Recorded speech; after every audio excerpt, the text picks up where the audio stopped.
Skibbity-bop-doom-daddle. Skibbity-bop. Skibbity-bop-doom-daddle. Skibbity-bop-doom-daddle. Skibbity-bop. Fear. It's Alien April. Ooga.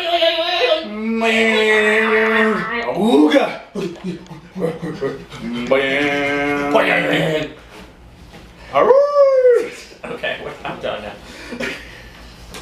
Warning. Welcome back to the Fear Podcast. The article's plot summary may be too long or excessively detailed. For fucking what movie? Aliens. God damn it. Okay. Welcome back to the Fear Podcast, starring Coleman Hahn and Kirk Zanetti, uploading bi-monthly at youtube.com/ChuckBatman. That's youtube.com/ChuckBatman. Like and subscribe. For this video, we talked about...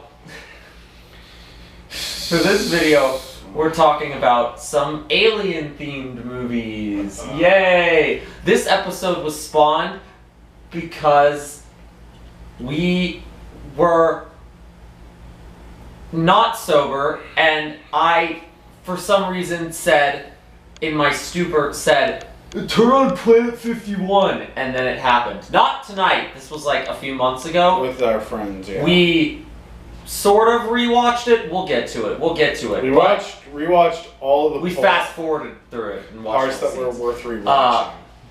And a couple that weren't. And then that turned into an Aliens episode. Because then we were like, wait. Die, noob. Aliens in the attic exists. Die, noob. Die, noob. They never even say that in the movie. They don't. I don't know why that was the German... Maybe they say it in the German dub. I don't know. Die, noob. Die, noob. So... And then we were like... and then you were like, wait, a few months ago I watched this movie called Can of Worms. Where do I recognize this name? Oh god, I don't like that picture at all. Once Upon a Time in Hollywood. Interesting. Okay. He's gonna play Elvis? What? The blonde kid from Aliens? Okay. But before we talk about that, we can talk about Succession, because we finished season 2 of that really a while ago. In between Fear Podcast recordings. Wait, why is J.K. Simmons wasn't in Aliens in the Attic? Oh what? My god, was he one of the aliens? Was he? Why was J.K. Simmons in 2 of these? Oh my god. He was in 2 of these movies. He was... Josh Peck was another one of the aliens. Oh, he was Sparks. Okay. What was this fucking movie? Okay. What were we talking about? We were going to talk about Succession, so intro over.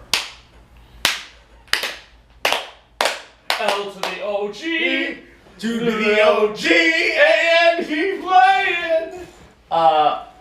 Succession season 2 is like, I feel like the general level of tension, but also comedy just keeps like... evolving. Just keeps evolving and ramping up. See, season 2 is like... It's heavily focused on them attempting to buy this company called Pierce. Yeah, and then the fallout from, oh shit, people know about cruises. Yeah, the cruise situation from the first season becomes a big, like, PR shitstorm. They're also... What's great about them trying to buy Pierce is that Pierce is literally run by, like, the liberal version of their family. Yeah. Like they've got their liberal version. They've got their of own Connor. They've got their own Kendall. They've kind of got their own Shiv. Yeah, they got a matriarch instead of a patriarch. Yeah. So it's like this weird. I feel like one of my favorite episodes of the season, before like the last couple where things really ramp up, is when the Pierces and the Roys like go to that retreat together, because it's just like watching the characters we know interacting with bizarro versions of themselves and fucking it up constantly. Well, fucking it up and fucking whatever. Kendall hooks up with the liberal Kendall, with female liberal Kendall. Yeah. So like some of those characters stick around. I feel like all the new characters they introduce are fun. Like Rhea is interesting. Yeah. She just has this very, like, mousy, like, snaky quality to her. She's like Jerry adjacent, but... I guess she is kind of the Pierce's family version of Jerry, but then she sort of defects. Yeah. And there's a lot of interesting drama there. There's also... why don't you just tell him it's gonna be me? Yeah, it's gonna be me. Fucking shit. There's so much. The family. You learn so much more about like Connor and Willa. Like you learn Willa is actually a terrible playwright. Yes. That's Connor's girlfriend. And then like, and there's also so many iconic memes. Like there's so many iconic like there's the boar on the floor. Boar on the floor. Boar on the floor. The shooter episode. The shooter episode where Tom throws. Are you asking permission to blackmail me? It's hard to even like talk about the show without just being like, here's a best moments of best moments, because greatest acting of all time. Because so much shit just goes down in season 2 of Succession, and we're not even like season 1 we could talk about that and just explain the characters and the premise. By season 2, you're like all in on the premise, and it's like, okay, let's just see how crazy this gets. And we watched the first few episodes of season 3 last night because we finished season 2 a while ago. And we just haven't recorded. It continues that streak of craziness. Of just getting crazier and more tense, but also like funnier. Oh my god! You can't make a tomlet without breaking a few Gregs. You can't make a tomlet without breaking some Gregs. Do you know Gregory Hirsch? No. I mean, yes. Yes. In that way, yes. Thank you for the chicken. Thank you. He ate my fucking chicken. What's next? Stick a stick in my potato salad. We're just quoting all the meme lines. Are you happy, Jack? We're just quoting all the meme scenes. It's just so like good. And Jeremy Strong, like as Kendall, just ramps up like. He looks constantly on the verge of a mental breakdown. Yeah, even more so than before. Like he looks like he's about to burst into tears. Yeah. Like the second the camera's off of him. And also like where Tom goes is pretty dang interesting too. Yes. Like just the way his relationship with Shiv is developing. God, this and kind of fucking poster he really looks like Logan Lerman. Sorry. And kind of devolving. Yes, devolving. Sorry, we can move on. Logan Lerman. We can move on to our movies now because I'm getting distracted by the damn aliens. Succession season 2. It's just as it's even better than the first season. And I feel like the third season, from the little we've watched, looks to be an even bigger improvement. They keep topping themselves, and like it shouldn't be. It's such a circular nature. Like, at what point does it like stop being interesting watching them run circles around each other like vultures? But it has not yet. And if anything, it's only gotten more interesting as they keep throwing in new elements. And Marsha keeps getting more sus. Marsha sus. Marsha fucking sus. They're so good. You know what isn't sus? You know what was surprisingly very little sus?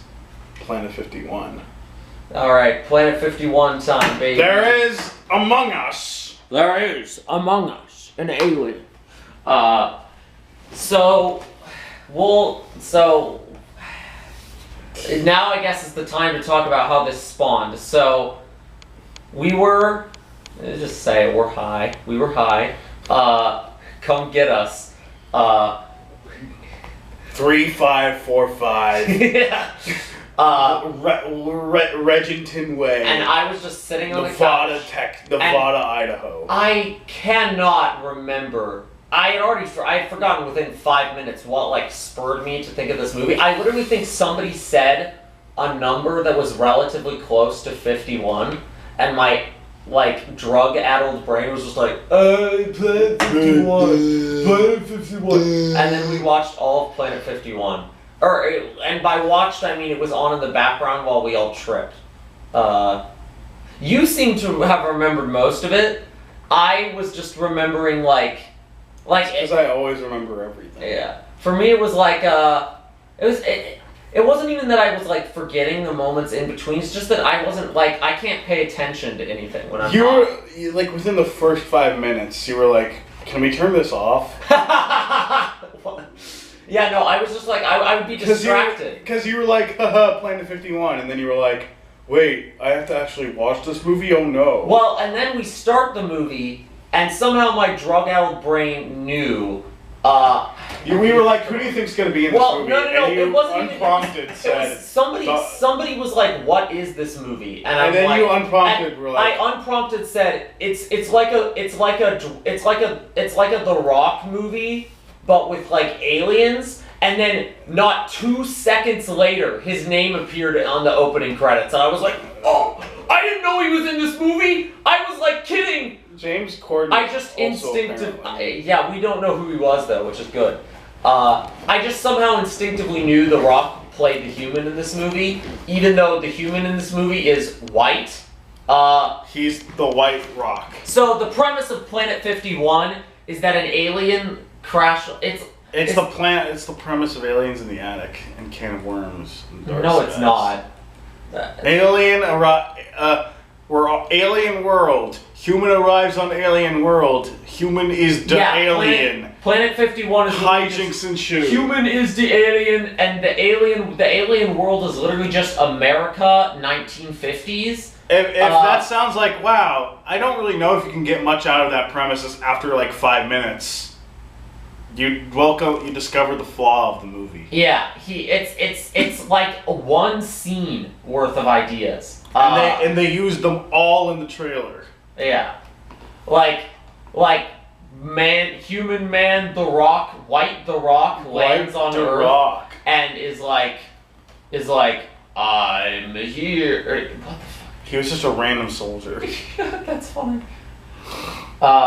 Justin Long as Lem Kerplog. So it's about this like random teenage alien. There's literally just like green aliens, and we fast forwarded through it this time, watching certain. The only things you have to remember are there is among us an alien.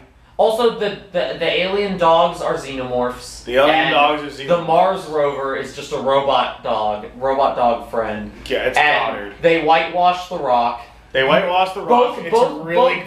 It's really funny, but in a cringe way. Both in his character's look and also like mannerisms. The voice performance. Like The Rock is clearly trying to sound whiter. It's Rock using his white voice in Sorry to Bother You. Yeah, it's like so weird. And his character is so unlikable too. Not like I'm a huge dickbag unlikable, just like you're annoying. Yeah, he's like lame Buzz Lightyear. He is lame Buzz Lightyear. His name is Chuck Baker. Chuck Batman 5. Planetarium. Why did you click on I didn't mean to. I just did it. So yeah, the green aliens just live on like 1950s Earth. They literally have like guns and like they have like rock and roll. They literally it's established it's just Earth but with aliens. It's established that they speak English just like the human. Like literally he opens his helmet and he's like, you speak my language, you speak my language. Oh, he's got the right stuff. Oh yeah, he keeps talking about how he has the right stuff, and it's like the lesson for the kiddos. It's very boring. It's really dumb. Very, very boring. There's one funny scene in the end where the alien. The only good scenes come from the alien general. The alien military general is so John Army Man that it's like kind of parody. That's the joke, is that he's the John Army Man. Yeah, and he's like, we've got to defeat the aliens that are invading our planet. There's one funny scene, really funny scene, almost at the very end of the movie where they're interrogating the alien.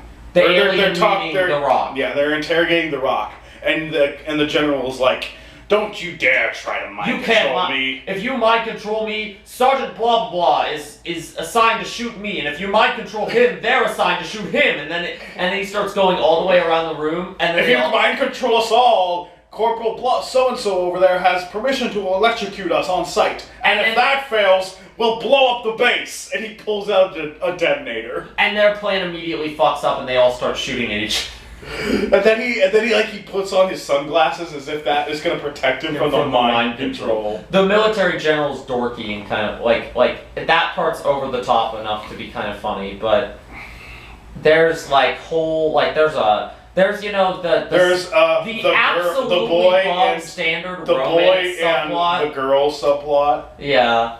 There is the kooky kid and best friend have a wacky shenanigans with the sidekick subplot. Yeah, it's think of a generic movie. Ironic just thinking about It's really boring. It's really bad. I was like, no wonder I couldn't pay attention to this while high. Every time I would like. The only notable thing is that the mom in the movie was thick. He said that like 3 times when we were watching. Here's a picture of her. Tell me she ain't. Damn it, now I have to look. Tell me she ain't a baddie though.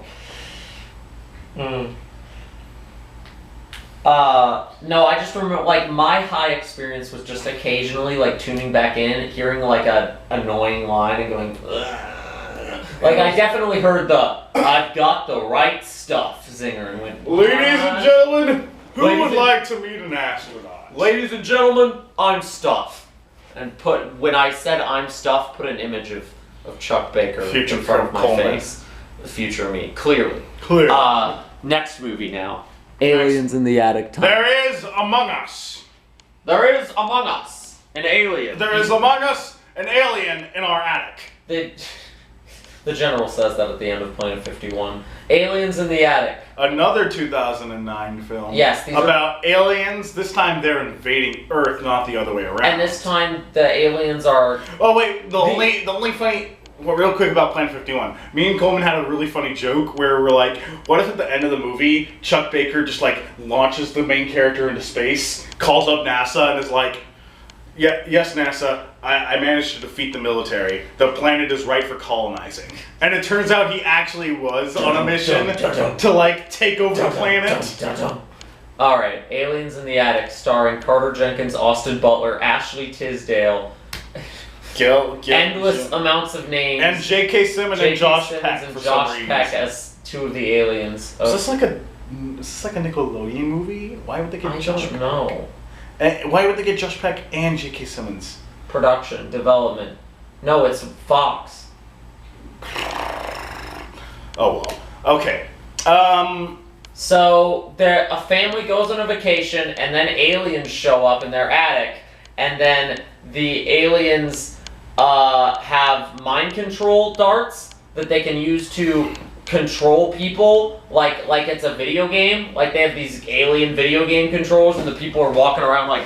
They don't bring guns. They don't bring anything lethal. They don't bring anything. These are the least effective alien invaders ever seen in film.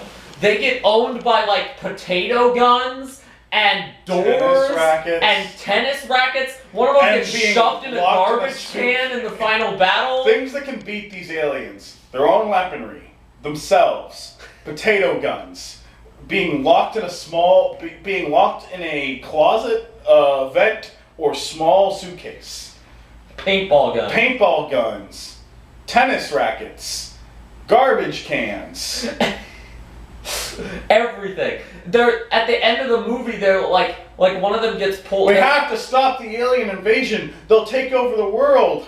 How? They're literally like tiny, and they have this machine that's gonna make them big. But they don't reveal that at first. So one of them gets shoved into the machine, and one of the characters just goes, "That's their weakness," and I just immediately start listing off all the other things that have been their weakness so far. Literally, also their mind control darts only work if the person gets shot in the back of the neck. If they're shot in the back of the neck, above 18. Yeah, they don't work on kids either. And like, you can also easily remove them. Yeah, literally one character punches out another character's later. So it's like midway through the movie, you're at a point where literally there's a cop visiting the house because the kids accidentally called 911 or something. And they've got the alien commander in a box, and they're so obsessed with not showing any of the adults the aliens because they fear the adults will get mind controlled that they're They're like, oh, there's nothing in the box. Oh. Even though they constantly put the adults in a situation where they could easily be mind controlled. Literally just open the box. The alien commander does not have his gun. Open the box, pull him out, be like, there are aliens in our house. Here's how they mind control people. Now bring like tactical SWAT team gear and like a head covering. Literally, and just kill the fucking literally, aliens. the main character at the very end of the movie isn't able to mind control the alien because the back of his neck was slightly covered by like a turtleneck. Literally, just wear turtleneck. Wear a turtleneck and it'll be fine. Like these aliens. Speaking of the main character, he's like his whole thing is like, I'm a geek, but I want to be cool.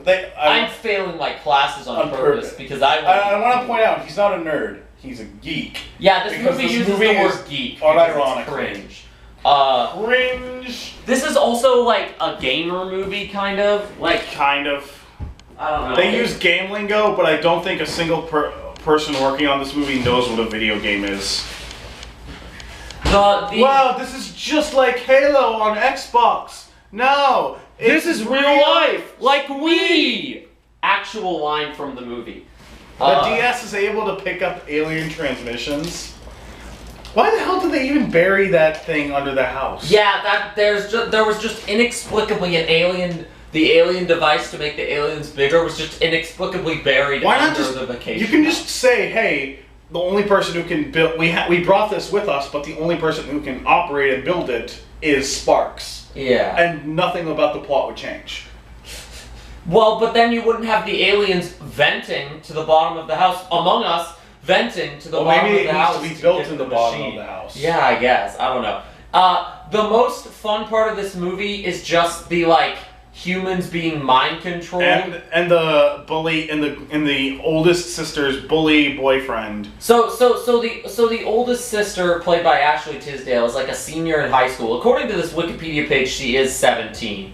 And her boyfriend is this guy in college. Yeah, he's in college, but he lies and says he's telling the parents he's in high school, and like that's his like sus moment is the little brother's like, I thought you were a senior, and he just goes, not in high school, and then he's the first one to get mind control darted by the aliens because him being actually an adult and not secretly a college student and not a high schooler is like important to the plot because the darts only work on adults. So stupid. So yeah, if you're wearing a turtleneck, if you're under 18, or if you just can get them off in time.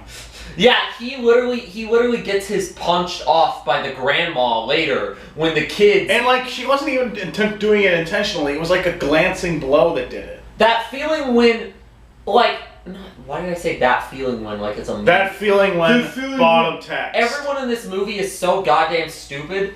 We were like, the aliens are like the penguins of Madagascar. Which one's the Kowalski? None of them, because none of them are smart. The aliens dynamic are like penguins of Madagascar, but horribly unfunny. Yes. Like they have constant like dialogue at each other, but like none of it's Why are those funny. two humans mouth hugging? Yeah,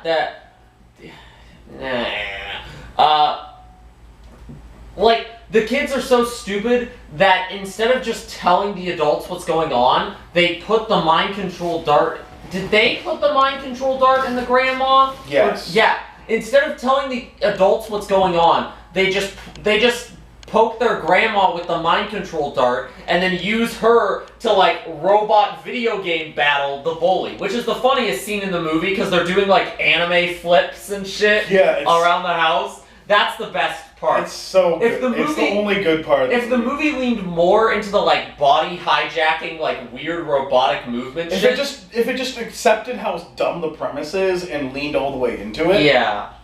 Because it could be like ironically because watching Ricky go from I'm sentient to literally like there's that scene where he's with Ashley Tisdale on the beach and then he like drops her because he's suddenly being mind controlled again and he literally like swims onto the beach and like keeps doing swimming motions on the beach for a second before he gets up. This guy was actually a really good actor. Yeah, the guy who played Ricky was like good at both doing the robot shit and being like the douchebag college bully. He wasn't even that douchey. He wasn't even that douchey.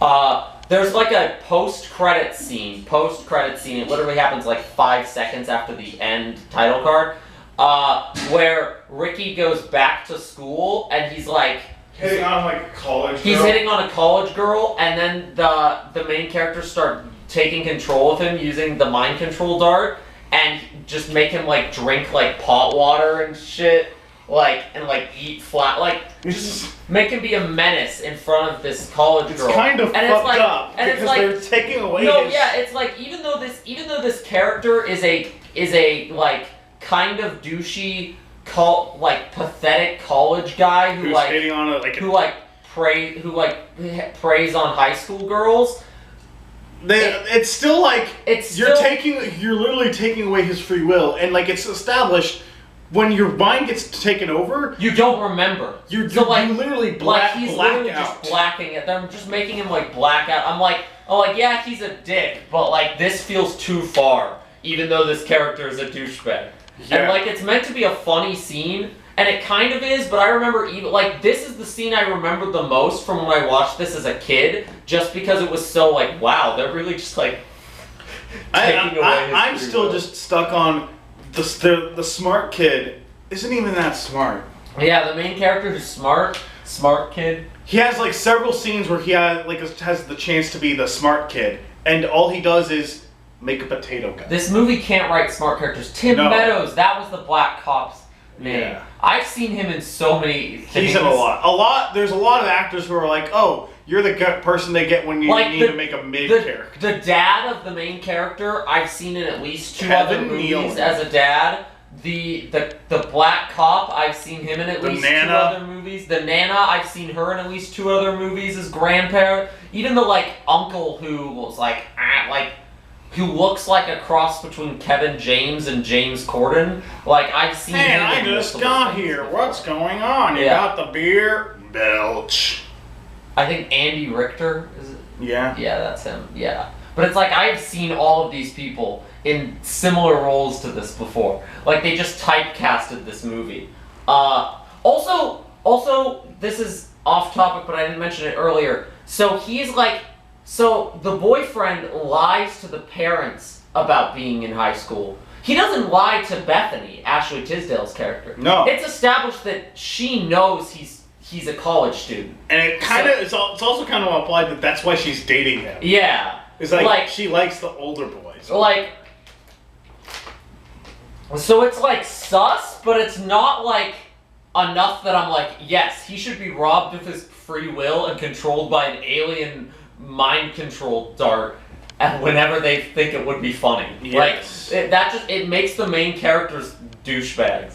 But also everyone in this is one of those movies where everyone is dumb and also a douchebag because the writers are dumb and also douchebags. The kids spend this whole the kids just constantly bumble. They're actually even though these aliens are easily defeated by anything, the kids are really bad at fighting them. Yeah. Both teams are terrible, so they just do stupid things. They get tricked by an anti-gravity grenade and have no clue how to actually stop it. I think you hated the movie more than I did. I didn't hate the movie. I was just frustrated by it. I was just kind of I wish I would remember this more. I wish it was more ironically funny because it's just really kind of bad. I'm forgetting it already. The mind control body robot stuff is really the only entertaining part of the movie, and even that disappointingly underplayed. And even that wasn't completely that was they had the same idea, not actually having mind control, but in Plan 51. Ooh, the alien, the human mind controls people. Oh yeah. And another movie we watched, Dark Sky, also has weird mind control powers. Yeah, that's just the only part of the movie that I feel is trying to be funny and is actually kind of funny. because it's just slapstick, and like slapstick's not that hard to do. Like, it just requires an actor who knows how to do it. And we're done talking about it. I feel like we really opened up a can of worms with that last. We're talking about Can of Worms now. It's an old made-for-TV Disney Channel movie from 1999. Okay. So we've moved on from Aliens 51. This movie was actually good. This one was pretty good. Like, you can tell it had like way less of a budget than the other two we watched, but it was also way more like. Bad. Like the concept was like. Also, the aliens looked better. They did because they were practical. Yeah, they used puppets, not bad CG. The Jim, like, who made the puppets? Gross Weston, apparently. I don't know. It was pretty good.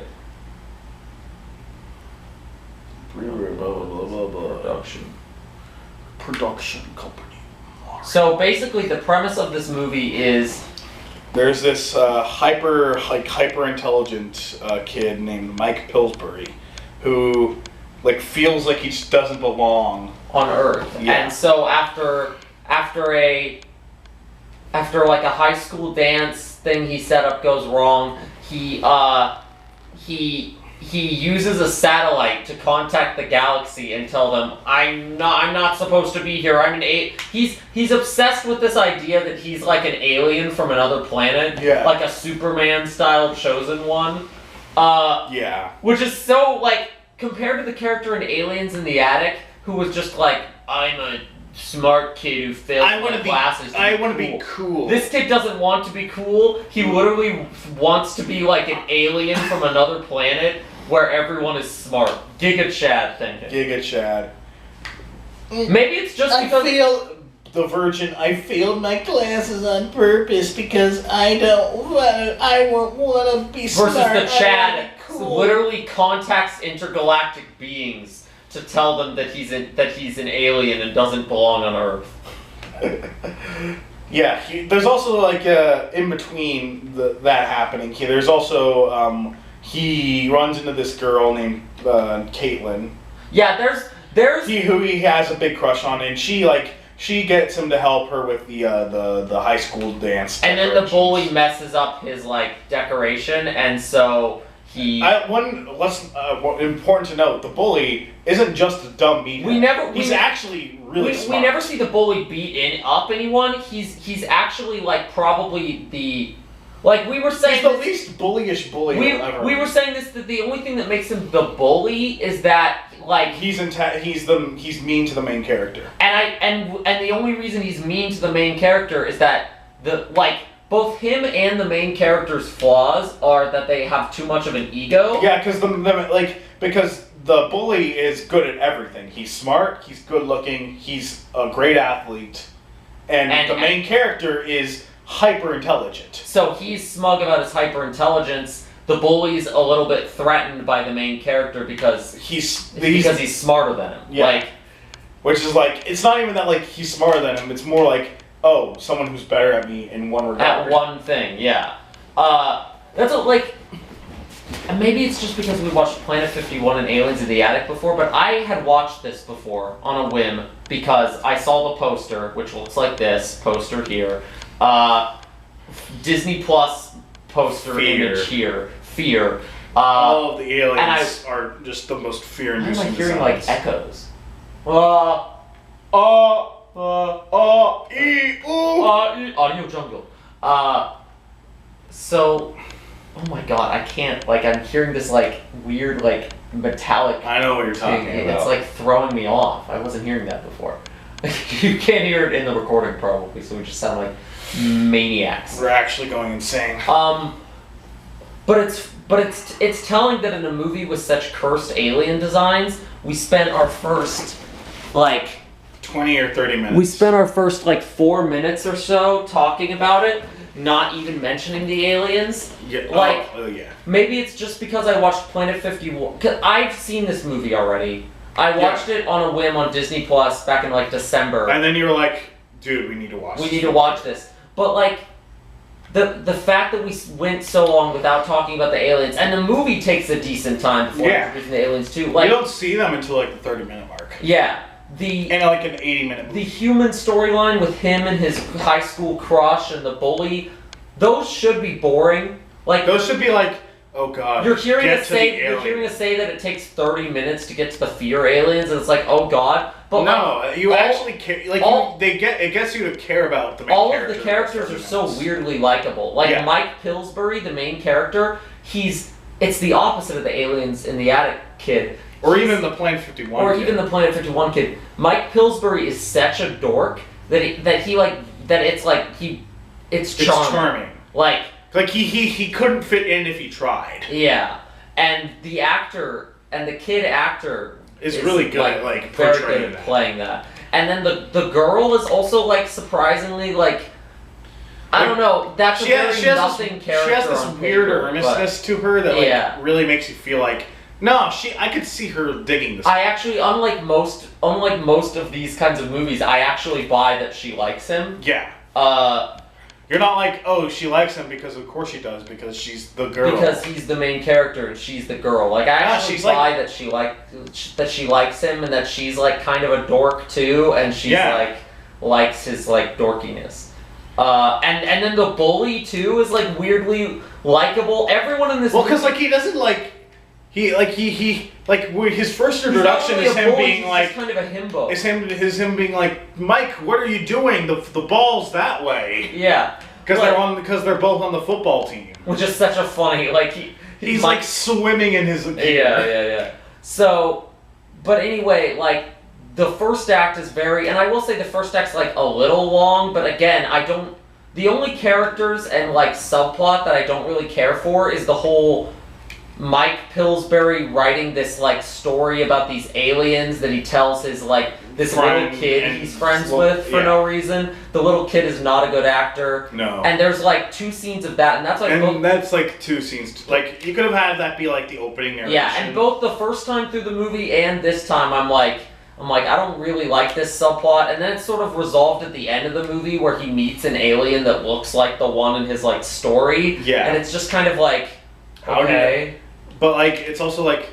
how did he? I don't know. Yeah, that's the. I feel like you could kind of cut that whole thing, and it wouldn't have really changed. Like you already have him wanting to be an alien. You don't also need him writing a story about aliens that ends up being like kind of real. I don't like that whole part is strange.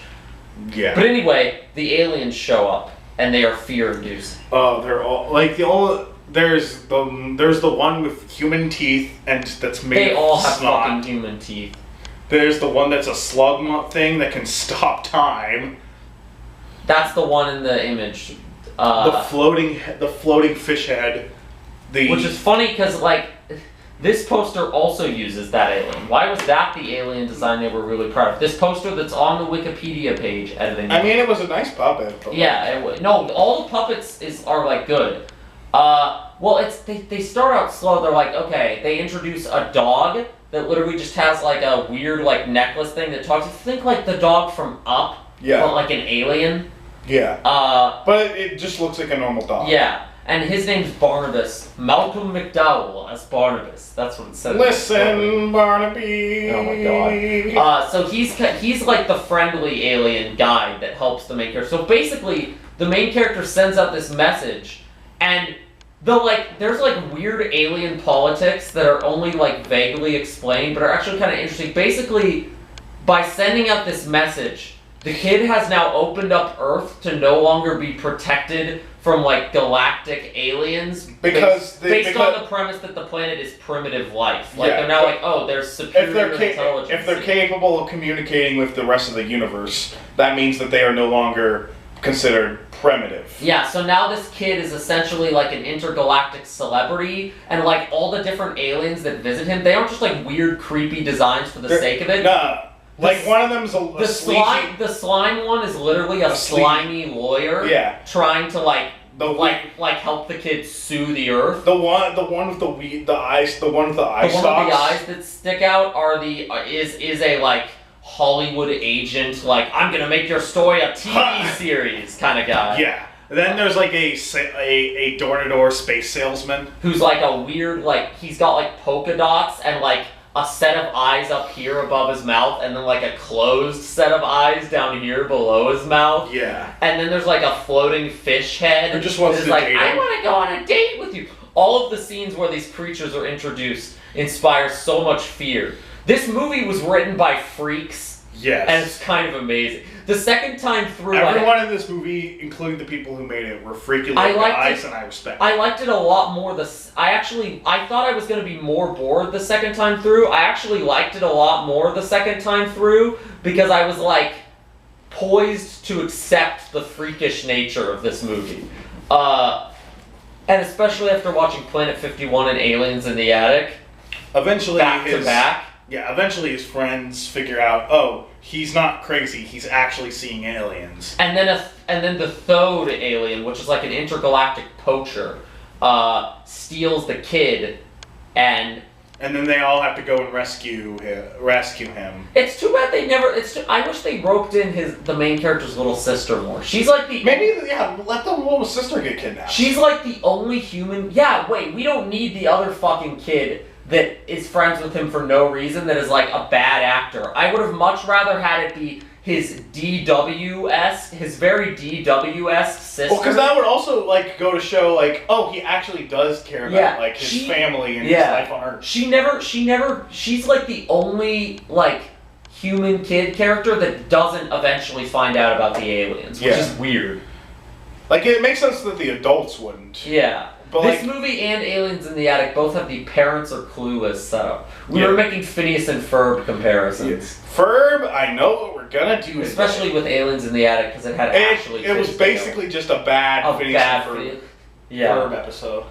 But I don't. There's just something really like the second time through, like knowing what the movie was going for. Like I thought it would be more boring, but there was just something so much more charming about Can of Worms the second time through. I'm like, I like this. I like the obvious effort that was put into this. Even if the third act is kind of just the characters running around a set piece, running away from creatures because they didn't have the budget for like a big fight scene. They built the alien poacher zoo is like a really cool set. Yeah, it's like this weird like space jungle. All the prosthetics are really cool. The minimal use of like computer like graphics. Yeah, there's only like one or two. It's mostly the portals that the aliens come through, and like they look bad. But for 1999 on a TV movie budget, they really don't look that bad. Yeah, there are 2010s Disney movies with the same level of CGI quality. And it's like, and those are like 20 years later. Yeah.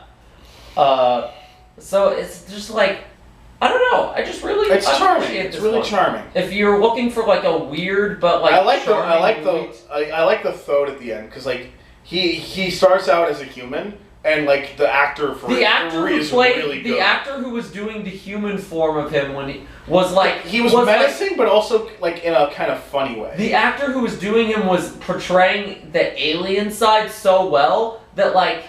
Then when he became an alien, it was kind of a letdown. He becomes an alien after like one dialogue conversation. It's like you could have had him in human form a little longer. And then like when the people escape, that's when he can turn. Also, at the end of the movie, the alien cops get called and arrest the poacher, which is so funny. But that was also a nice payoff setup. Yeah. Because it's like we can't arrest him if he's on his home world.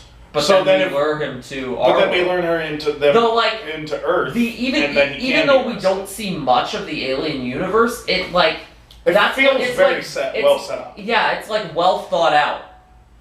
Yee. Which is interesting. Like, and that's in general. This whole movie is like this is like weirdly more well thought out than it should be, which actually kind of makes sense when I read up here. It was based on a novel by Catherine Mackle.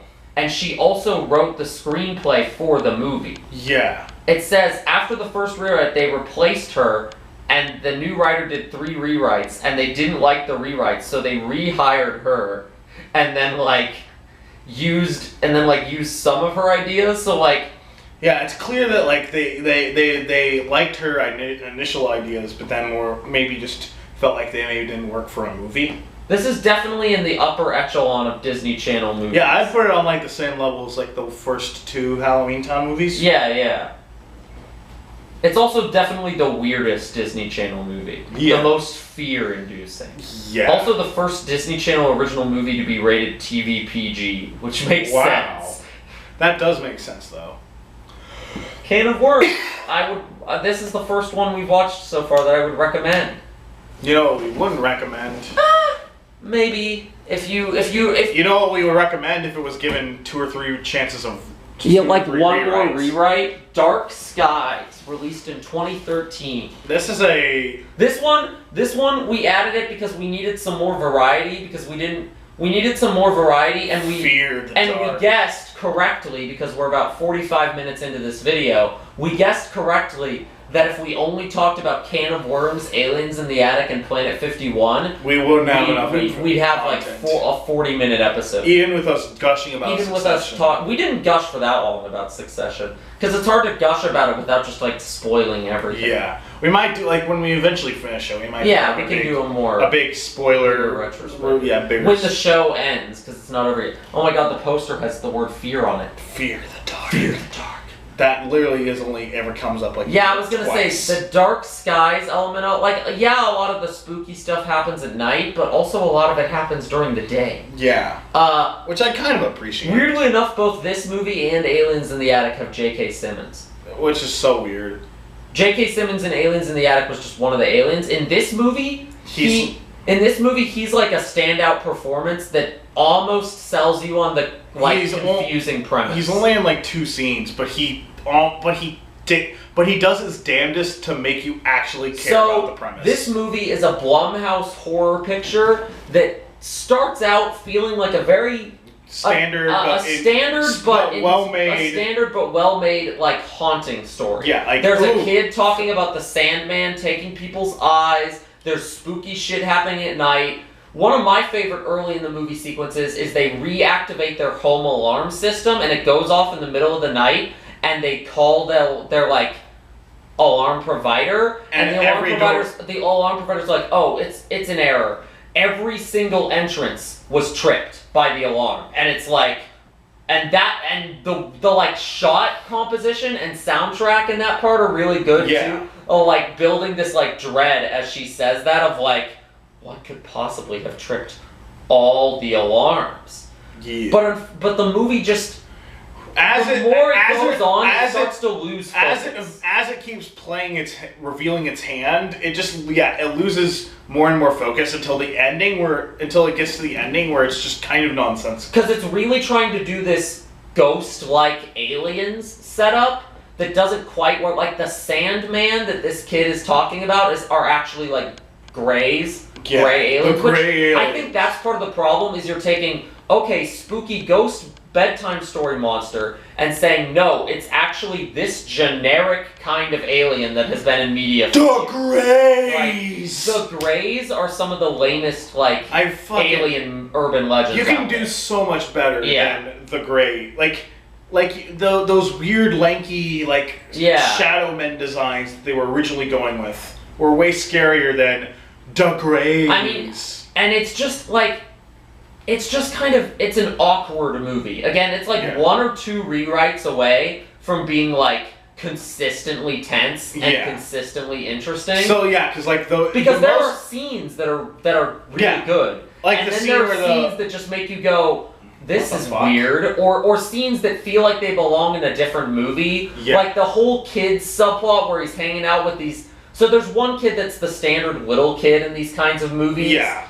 And I actually don't mind the twist at the end where the aliens were actually going to nab the older kid and not the younger kid. I don't mind it. I just think they thought it was more clever than they thought. And they didn't set it up very well. Every time they would cut back to the older kid's subplot, it would have nothing to do with the aliens. It never had anything to do with until one scene where it becomes all about the aliens. Those scenes are where you should have been teasing that there was something that basically the aliens had marked that kid from the beginning. Maybe he has weird he's scratching at his skin and weird markings. But they never even the markings that show up on that kid, you never actually see him with the markings. You see photos that a doctor gives the parents You see markings on the little kid. Yeah, you see markings on the... They spend so much time trying to convince you the little kid is the standard, like, demon/alien possessed, that they don't give enough attention to the older kid, and when they do, it's like, it feels like scenes were cut out. Yeah. Scenes that would have actually made it make sense. Because, like, there are some hints where it's like,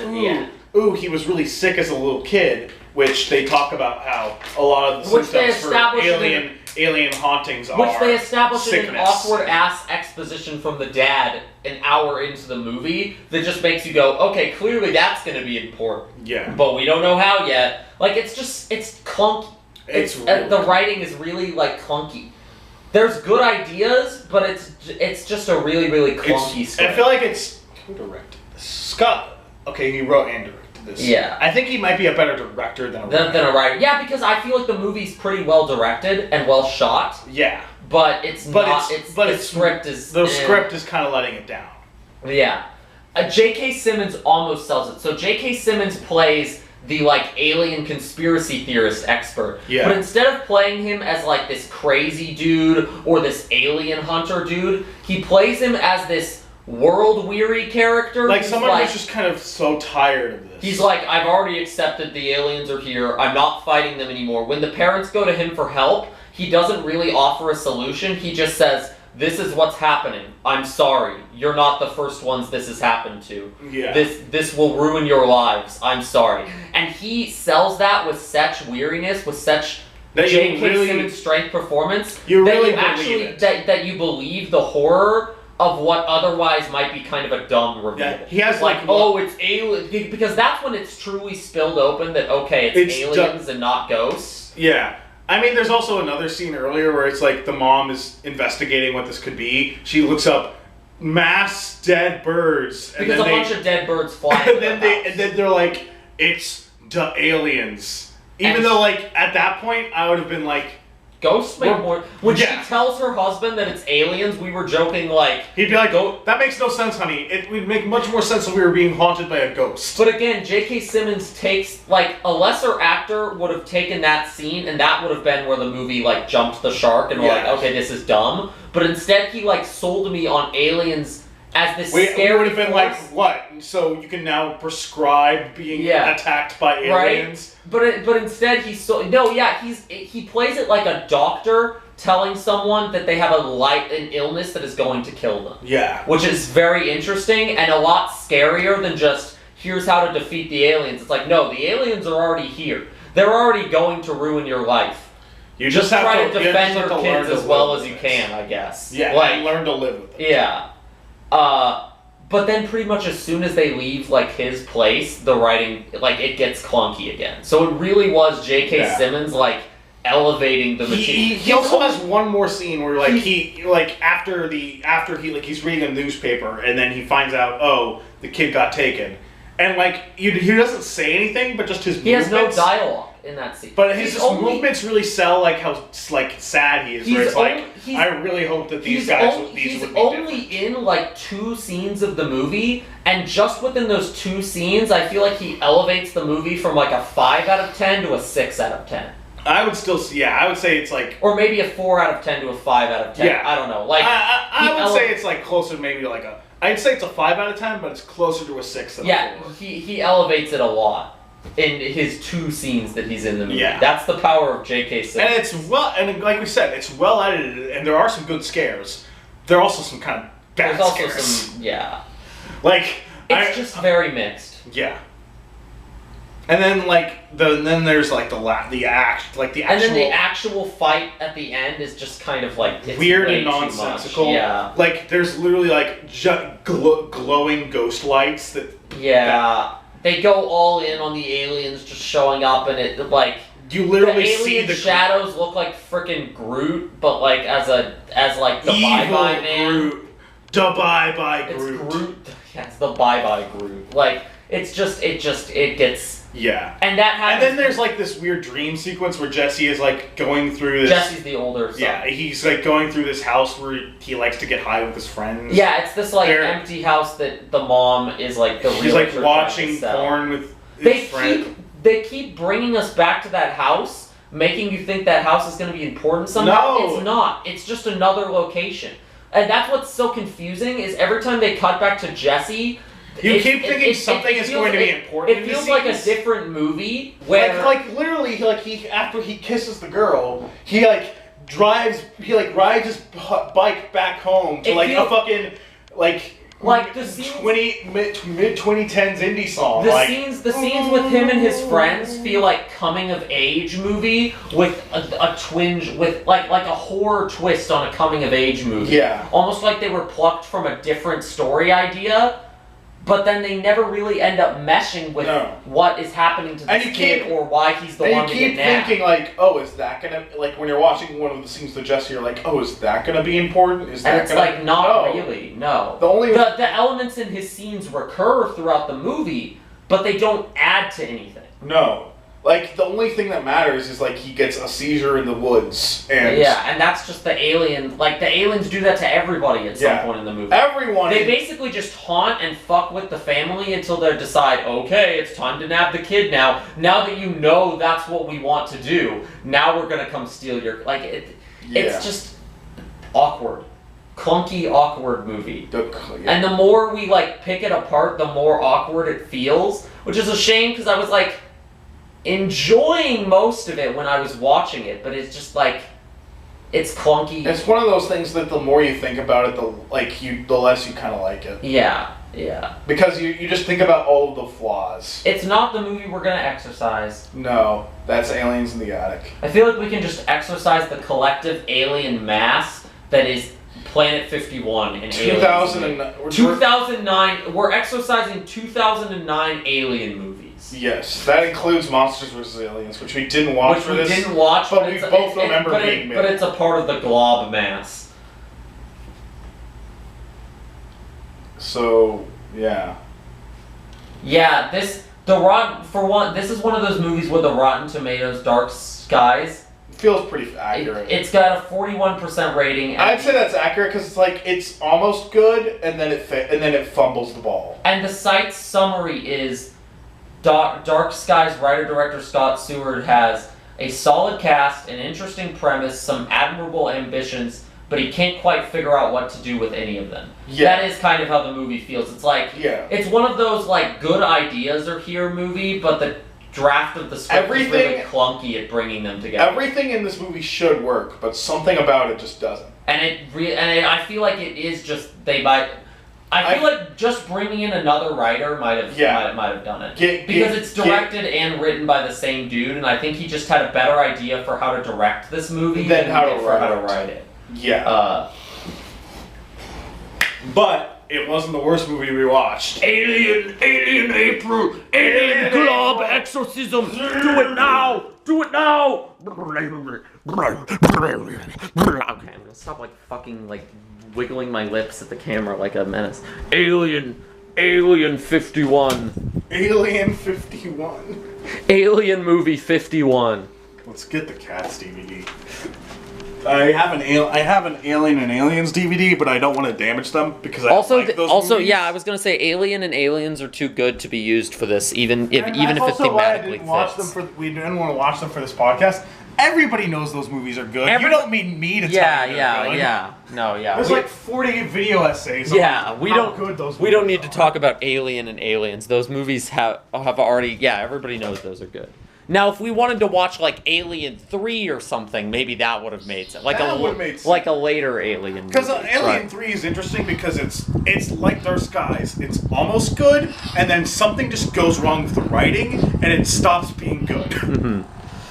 Alien movie 51. Ignore the back. Alien 51. You have ruined 2009 cinema with your derivative. Boring, uninteresting I like the implication that it's these two Alien movies alone that ruined 2009 cinema and not all of 2009. Yeah. It was... You ruined something that was already globe. This is your fault. Surrogates is your fault. The Avatar is your fault. Everything is your fault. I am the glob. I don't know why that's all I can think of right now. You are the Galoo. What do you have to say for yourself before I banish you from this planet by hitting you in the back of the neck and then spending you Hurry into up, space. the camera is going to stop recording in 20 seconds. Exercise. Do it. Avast ye! Fear. There is fear among us. There is among us. Fear. Fear is power. It literally just got you going, is power. We just finished recording an episode of the Fear podcast, and then we realized we forgot to talk about Sonic. So we're reviewing Sonic 2. Sonic 2. We're reviewing Sonic 2. I don't know if I'll actually I don't know if I'll edit this into the Fear podcast. Or just turn this into a regular review. It's gonna be its own video anyway. Yeah. Because a lot of times when we review Sonic feed. Because most of the time when we review new movies, I make them their own video anyway. Yeah. But I Sonic the decided, Hedgehog 2. But honestly, this movie was so good it deserves its own screen. This movie was so good it deserves its own screen time. We talked about Sonic 1 in like our second episode of the Fear podcast. Yes. It's weird to like think about we're getting sequels to movies that came out in 2020, like early Fear podcast. But that's just the weirdness of Sonic the Hedgehog 1's original like release. Sonic the Hedgehog 1 I would charitably describe as a movie that is better than the sum of its parts. Yeah. It is a talking animal movie, but it's good. We talked about that one in another video. Sonic the Hedgehog 2 they took the cap off. They took the lid off. Chaos is power! Chaos is power! Where did that go? That's behind the chair. I wanted it out of the way so I could talk about Sonic. Sonic the Hedgehog. Imagine we've all seen the movie where there's just one fight scene that goes absolutely buck wild for no reason. It has no right going that hard. Now imagine and just makes you say, what is happening? Now imagine if that was every other scene in a movie, but in a good way, not in an incoherent way. In a way that's like, this movie was made for us because it's as unhinged as we are. This movie is one of the most manic things I have ever seen in a movie theater. Feels like it was written by people with ADHD. It was just... And again, none of this is derogatory. This is all compliments. This is all compliments. As far as I'm concerned, this is a 10 out of 10 movie for what it was trying to do. I was expecting... This movie gave me exactly what I wanted and 10 times more. Yeah. So there was a scene not even halfway through the movie, I think, where I was literally like sliding out of my chair. Like we were watching this in the movie theater, not on our couch. No, yeah, this was not on the couch here. This was in the movie theater with like 6 other people, 6 other friends, and like parents and their kids in the rows in front of us, and I'm in the back going just the whole time. It literally. I feel like we knew it was going to be unhinged when the introductory scene is Dr. Robotnik creating a Rube Goldberg device to create mushroom tea. It was unhinged from like the first 2 scenes. Literally the opening shot where they used a like Guardians of the Galaxy MCU planet style title card to introduce the Mushroom Planet that Eggman was stranded on at the end of the first... I started laughing at the first shot of the movie where it just said, the Mushroom Planet, in big letters. I leaned over to like Lauren or so and I said, is this the Mario movie? and then like the Rube Goldberg machine just made me laugh even more. And then when Knuckles shows up, Knuckles just like... Knuckles like immediately shows up, establishes himself as a badass, and then he's like, "Where did you find this?" And then oh my god, this fucking subtle reference. Eggman says to Knuckles at the end of that scene, "I will show you the way." That's their "Do you know the way" joke, and it's so subtle that I was the only person in our group who caught it. And you might be thinking, now, there's no way they actually made a "Do you know the way" joke. The first movie had Sanic, so they made a "Do you know the way" joke. Yeah, they're doing this shit on purpose. But at this point, there's a very high likelihood that the third movie is going to have a Sonic Petersonian speedrunning joke. That's funny. I think what is infinitely more likely is Eggman saying, "I've come to make an announcement" at some point. Yes. Obviously, he can't recite the whole monologue because it's a kids' movie, but Right. he can say, "I've come to make an announcement." Oh my god. And then it just gets more crazy from there. Because the next scene is Sonic going around town as a vigilante trying to solve crime, but he's so incompetent at it that he causes more damage than if he just ignored the criminals. I was like feeling it in that scene, like second scene of the movie, and I'm already like, this seems so unhinged. I have to temper my hype. The whole rest of the movie can't possibly be this unhinged. And then it just got more unhinged. Every time I thought it could get more unhinged, we had just done a D&D one-shot where we were playing superheroes who were also unhinged maniacs.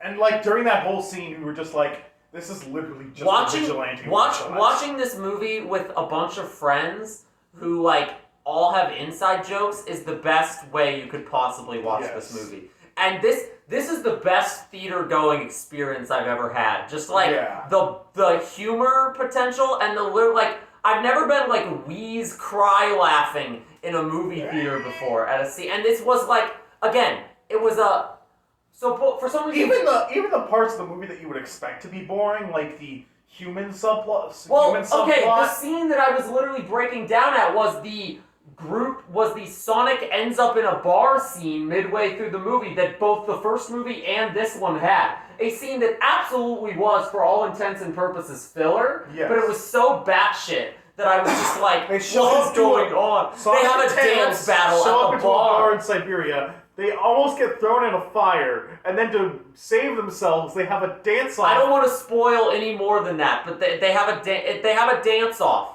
And I've seen some reviews that were like, "Oh, it's the bad like kids movie dance-off." No, those happen at the end of the movie. You haven't watched enough bad kids movies. You don't know. This is just the writers being unhinged.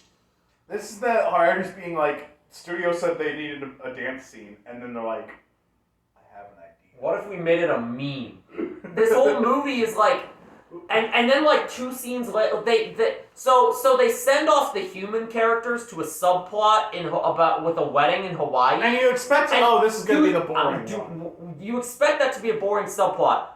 I'm not going to say what, but at some point in the movie, that subplot takes a turn that like, and it's shortly after this dance battle scene where it's like this the boring studio mandated human subplot takes a turn and becomes like just as crazy as everything else, and that's when it really like set in. I'm like, oh my god, this is the most unhinged manic movie I've ever. It has the plot twist of that subplot is so dumb and so exactly Sonic game writing. It feels like that would happen in a Sonic game. Everything about it is so exactly how a Sonic game would be written. The whole movie has the absolute like chaotic nonsense writing energy of a Sonic game, but done intentionally and well. Yeah, the writers know what they're writing and are trying to be funny rather than just being bad at writing. Yeah. Eggman is great. Eggman is great, but he's also like arguably like the least interesting thing in the movie. He's not. Which is so funny because he was the most interesting thing in the first movie. He's not the scene stealer that he was in the first movie because everything else has been amped up to match his energy. Yeah, he's the straight man to Knuckles' weird dumb scenes. Yeah, Knuckles. Himbo they energy. found the perfect balance between badass and dumbass for Knuckles. Yeah, he's got a bit of that Drax from Guardians going on, where he's like battle-trained warrior himbo, but very bad at handling social situations. Yeah.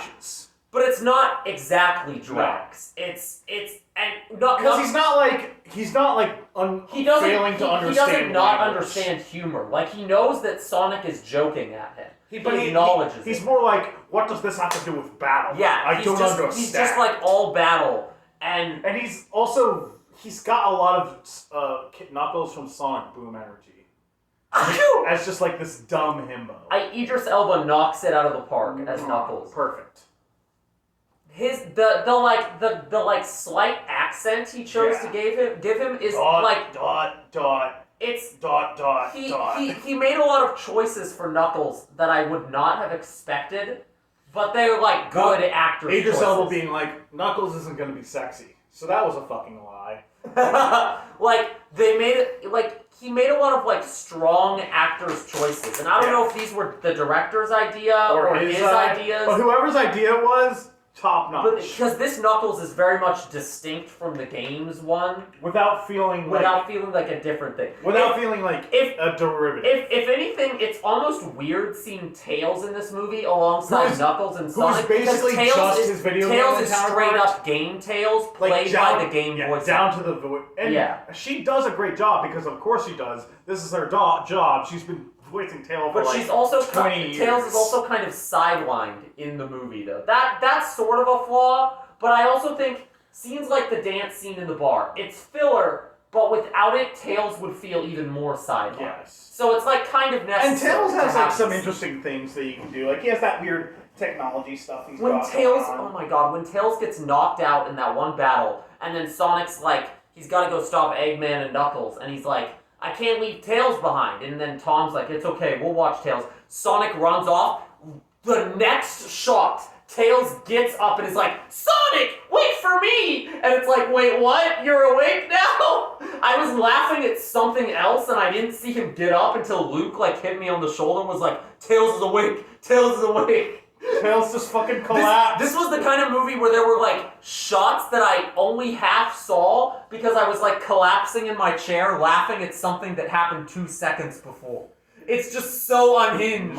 It's all just so unhinged. There's that one shot where Eggman leaps in his like Eggmobile thing in front of Tails to grab like the ring or whatever the emerald or something, and they literally just like moved the image of him over. Like he stopped moving halfway through the shot and they just like moved the image of him over. I'm like they did that on purpose. There's so much shit that would be like bad in any other movie, but I'm like, they're like doing this is a joke. They're like doing this on purpose because it's funny. And then when we get to that scene, Which scene is that scene? There's 100 that scenes.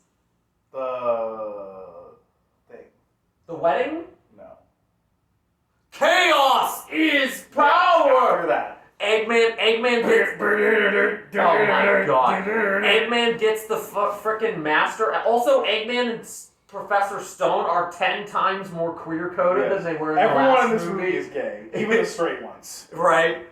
Except, the only people who aren't gay are the, like, human friends. Yes.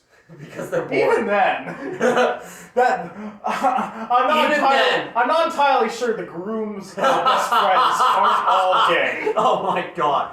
The military general military general from the first movie reappears, and I didn't even realize this until I was reading like online later. But they established that his like team is called Gun, and Gun is an organization from like the Sonic Adventure games. Yeah. So they're like setting up the Sonic Adventure shit. Oh my god. Oh my god. Spoiler alert, when Supersonic showed up, we clapped in the theater. We fucking I like half ironically and half like you earned it completely unironically right? clapped. I'm like, no, I would say no, you deserve this. Yeah, I was like you earned the clap, and also this would be funny. This is my Marvel movie. I'm not even that big of a Sonic fan, but I'm a huge like Sonic meme fan. Yeah, and I feel like loves the memes. These movies are made for the lovers of the memes. Yeah. Like, seeing Supersonic show up and just wreck Dr. Robotnik's shit. Holy crap. Oh my god. Hit the fucking egg death robot. See, that's what, after that dance scene, I had seen enough... Let me show you how big I can be. When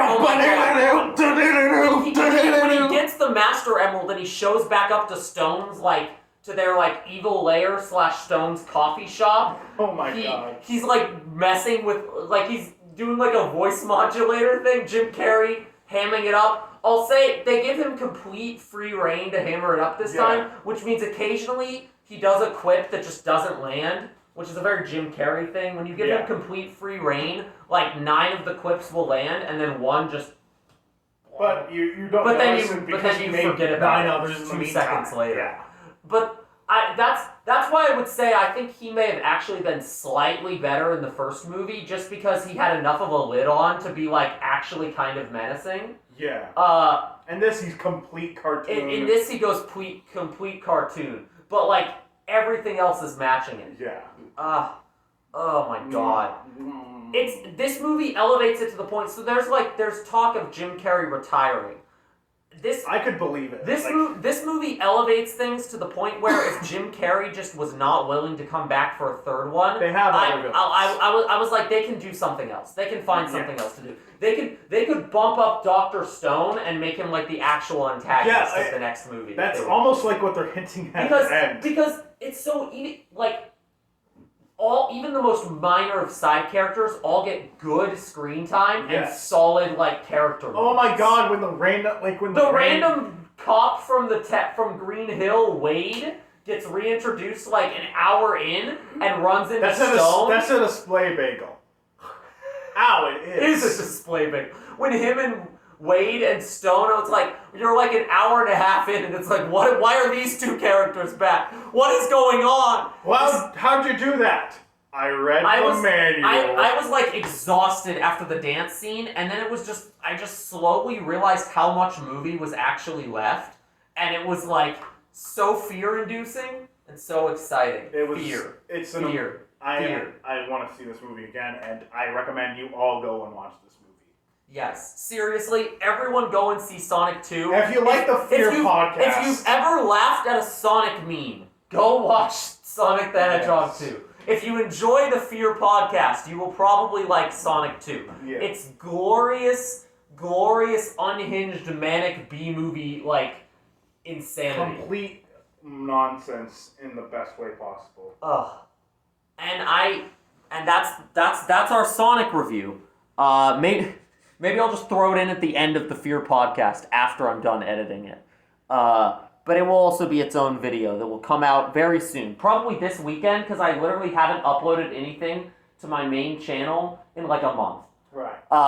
So, arrivederci! Go see Sonic 2. Chaos is power! Eggman yells that when he gets the Master Emerald. And that, no sentence sums up the movie better. Yes. That 3-second shot of Eggman holding the Master Emerald and yelling, Chaos is power! That's just the whole movie. Fear.